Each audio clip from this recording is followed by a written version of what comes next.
நாமத்தினாலே இந்த 31வது நாள் ஜெபத்திலே உங்களை சந்திப்பதிலே மிகவும் மகிழ்ச்சி அடைகிறேன். உங்களுடைய ஜெபங்களுக்கெல்லாம் ஆண்டவர் பதில் தந்து கொண்டிருக்கிறதற்காக ஆண்டவருக்கு நான் நன்றி செலுத்துகிறேன். அநேக சாட்சிகளை கேட்கிறேன். ரொம்ப சந்தோஷமாகவே இருக்கிறது.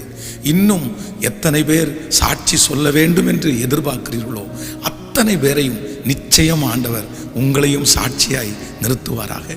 ஒருவேளை இன்றைக்கு உங்களுடைய ஜெபத்தினுடைய பதில் தாமதமாக வருகிறதை போல நீங்கள் நினைக்கலாம். ஆனால் நீங்கள் சோர்ந்தே போகாதிருங்கள். நம்முடைய தேவன் அவர் ஜெபத்தை கேட்கிறவர். நிச்சயம் ஆண்டவர் உங்களுக்கு பதில் தருவார். உங்களுக்காக நான் ஜெபிக்கிறேன்.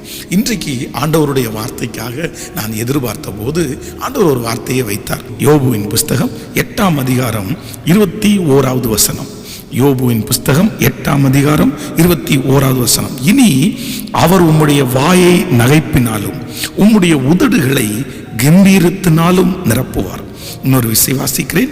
இனி அவர் உம்முடைய வாயை நகைப்பினாலும் உம்முடைய உதடுகளை கம்பீரத்தினாலும் நிரப்புவார்.